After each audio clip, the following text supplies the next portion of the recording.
copier, 3 navies, 1 choke point, and a weapon nobody fired.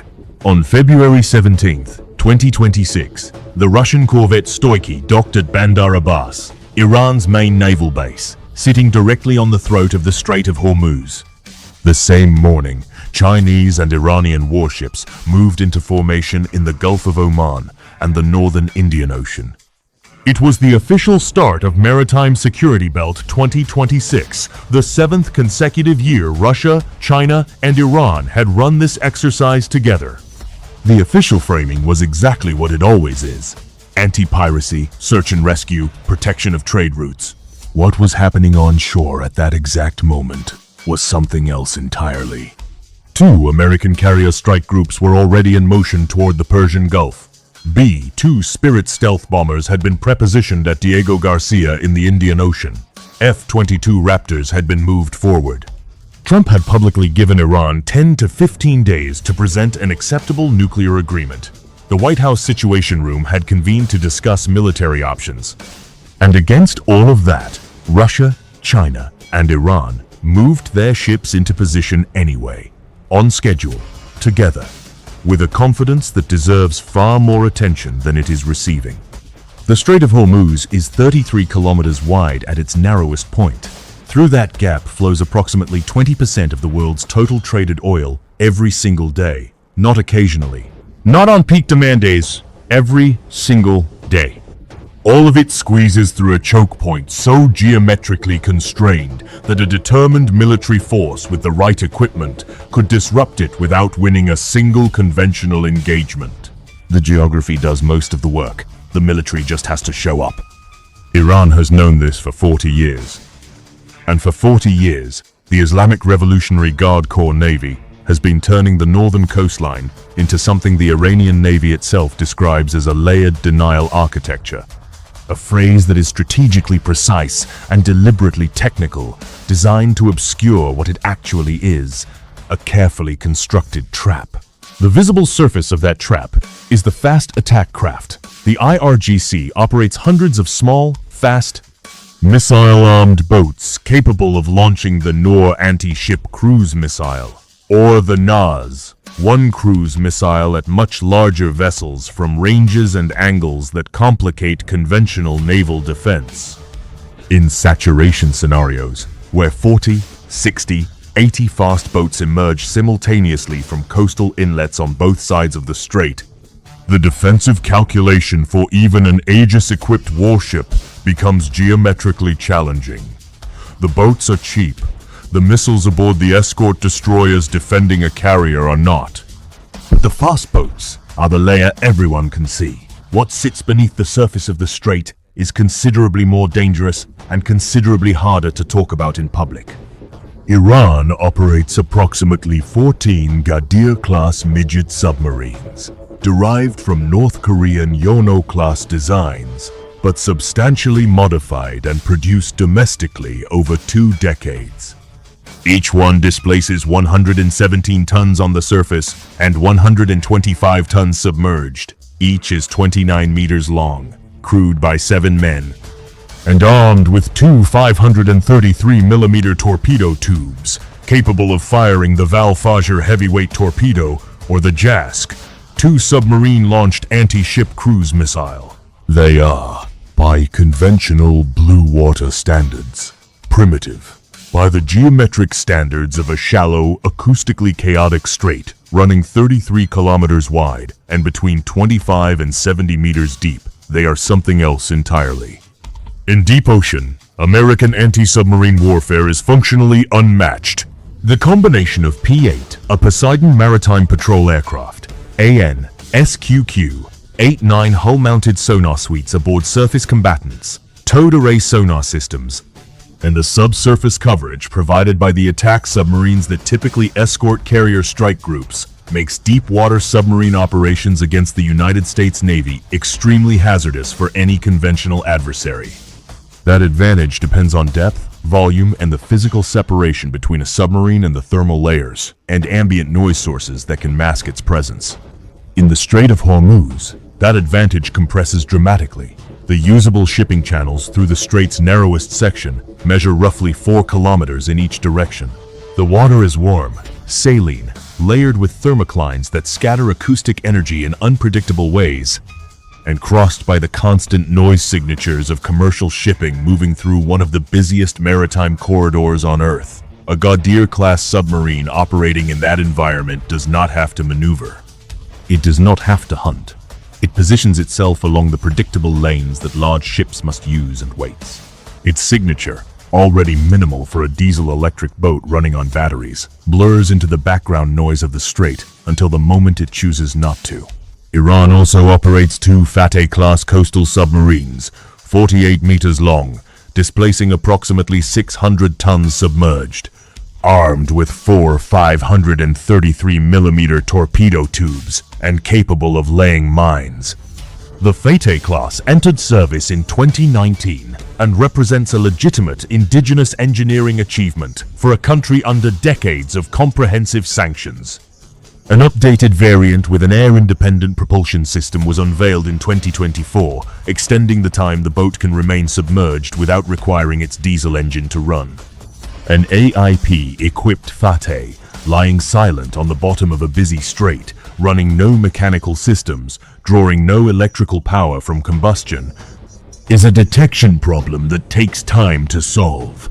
And time is precisely what Iran is attempting to consume. Then there are the mines. Iran holds an inventory of approximately 6,000 naval mines, a figure drawn from multiple independent defense assessments, including the U.S. Office of Naval Intelligence. The mines range from older Soviet-derived contact mines to advanced bottom influence mines that respond to the magnetic, acoustic, or pressure signatures of passing vessels. Here is what those 6,000 mines actually represent in strategic terms. Iran does not need to detonate a single one. The moment credible intelligence reporting indicates that IRGC fast boats have begun loading mines and deploying them into the strait, maritime insurers pull coverage from tanker transits within hours. That is not a theoretical outcome. It happened in 1987 and 1988 during the tanker war, and the insurance market structure that governs global shipping has not fundamentally changed. No coverage means no tanker captain willing to sail. No tanker sailing means no oil flow.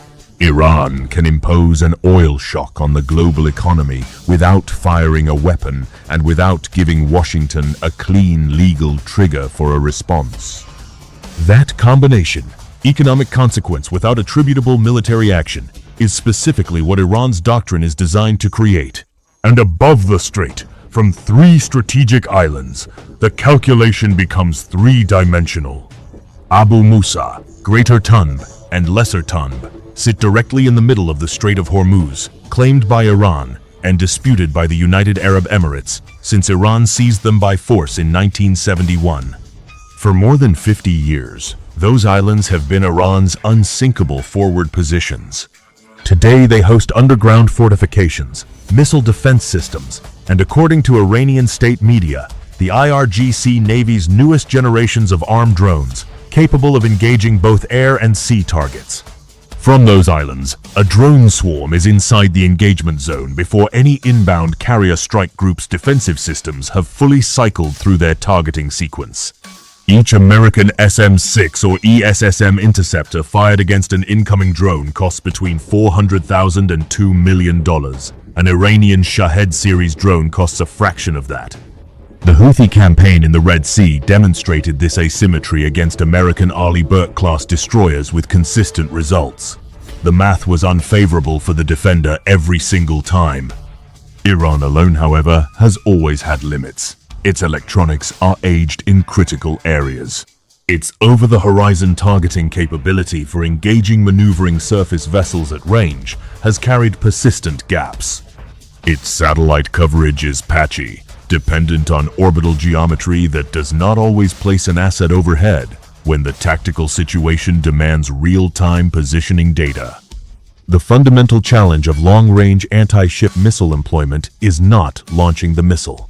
It is maintaining accurate positional data on a moving target from launch through terminal phase. across a flight time that can stretch to 10 or 15 minutes. While that target is maneuvering to avoid exactly the threat the launcher just launched. This is the specific gap that the February 17th exercise is designed to close.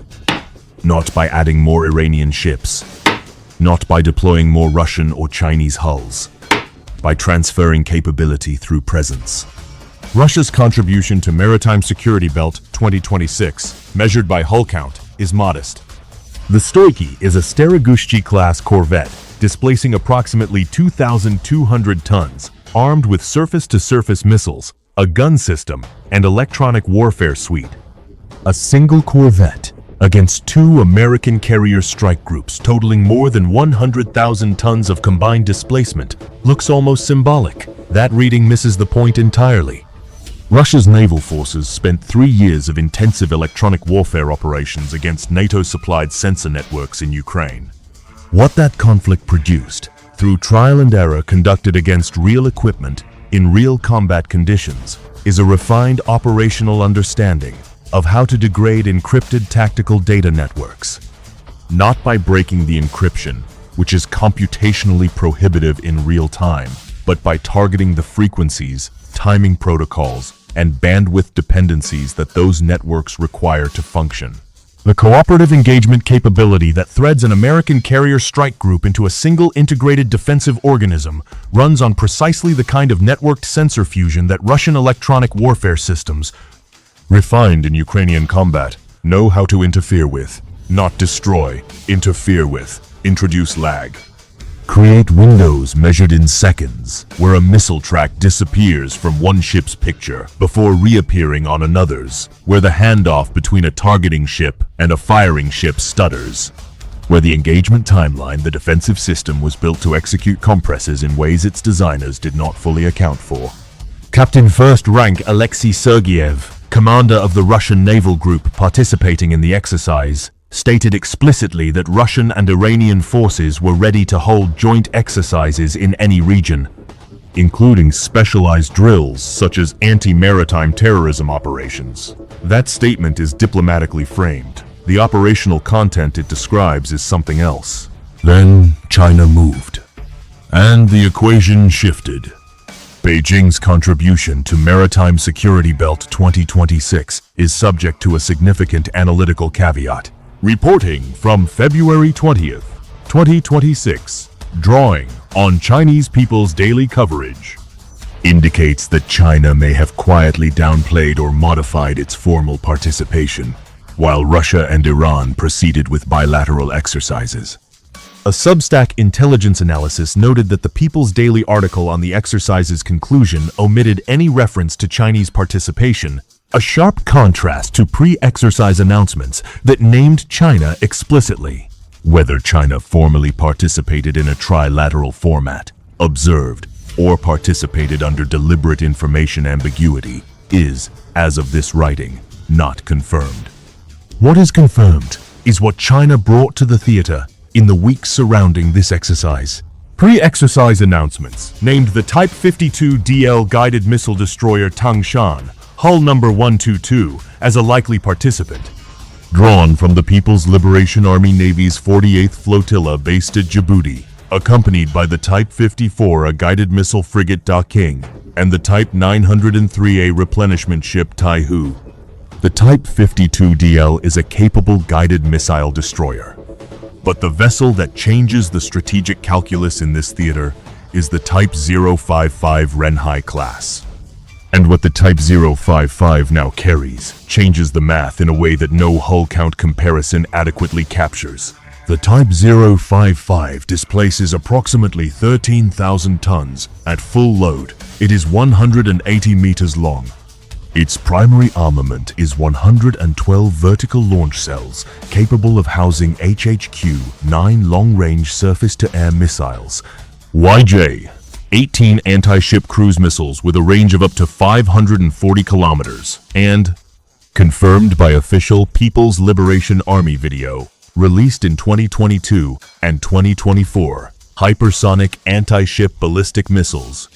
The Type 055 destroyer Wuxi conducted a live-fire finalization test of the YJ-20 hypersonic anti-ship missile in December 2025, with the footage released through official PLA media channels. The YJ-20 employs a boost glide flight profile. A solid fuel booster lofts the glide vehicle to high altitude, after which the weapon descends along a maneuvering, variable trajectory. Chinese military publications and external defense assessments estimate its cruising velocity above Mach 6, with terminal speeds potentially approaching Mach 10 and a range believed to exceed 1,000 kilometers, potentially approaching 1,500 kilometers.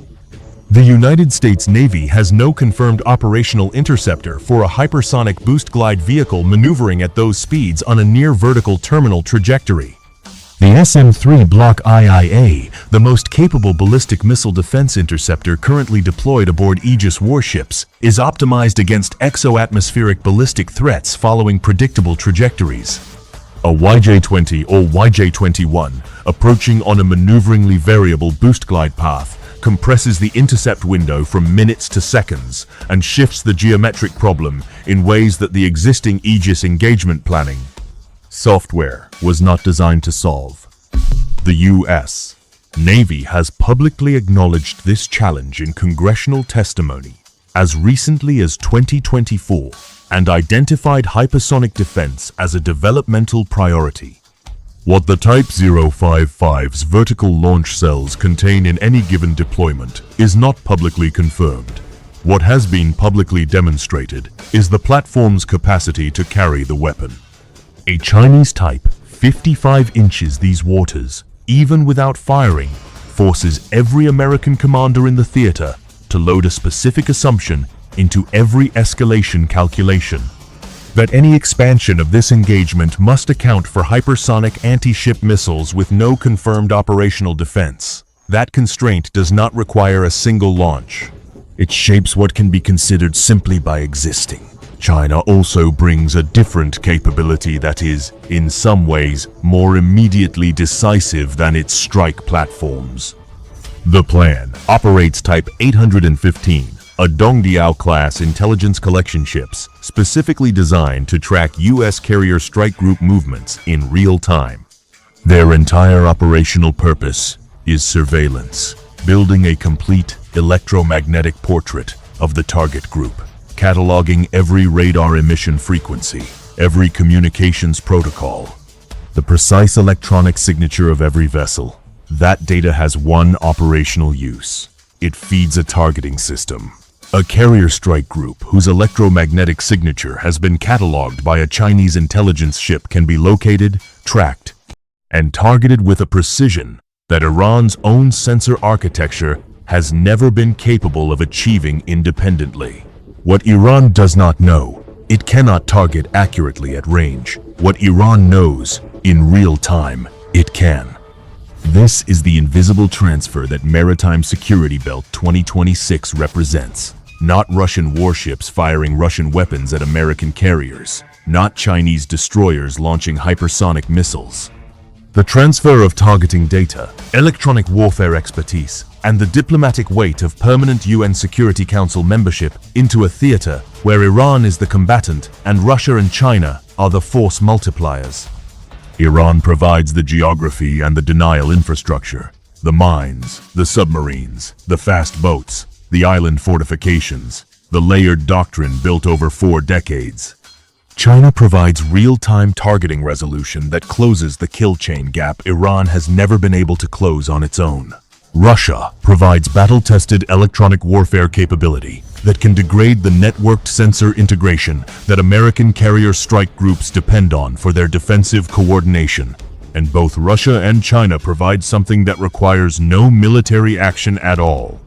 Their physical presence raises the political ceiling on American escalation by inserting the interests and the prestige of 2 nuclear-armed permanent UN Security Council members into any decision matrix that contemplates expanding the conflict beyond Iran.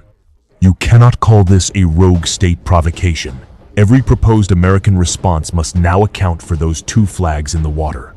Nikolai Patrushev, assistant to Russian President Putin and chairman of the Russian Maritime Board, framed the exercise explicitly. He linked it to January's BRICS naval exercise, Will for Peace 2026, held in the South Atlantic with Russia, China, Iran, the UAE, and South Africa. He stated that BRICS should be given a full-fledged strategic maritime dimension. He described Maritime Security Belt 2026 as timely and relevant. That language is diplomatic. The architecture it describes is strategic. 7 years of consecutive exercises have transformed what began as a political statement into something with operational substance. The first exercise, in 2019, happened at Iran's initiative, immediately following the United States' withdrawal from the JCPOA nuclear agreement. Each subsequent year has layered more technical interoperability, more practice coordination, more shared procedural understanding of how three navies with different doctrines, different equipment, and different languages actually work together in a contested maritime environment. By 2026, that foundation is not improvisation, it is design. What changed this week is not the number of ships.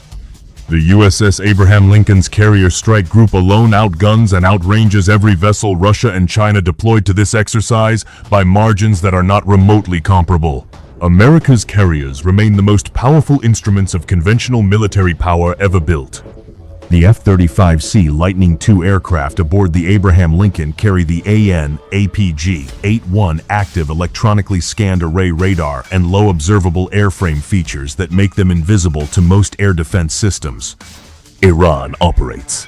The EA-18G Growlers can jam Iranian radar networks and communication systems before a strike package arrives. The E-2D Advanced Hawkeye's AN/APY-9 radar can track hundreds of targets simultaneously and coordinate defensive responses across the entire strike group with millisecond precision.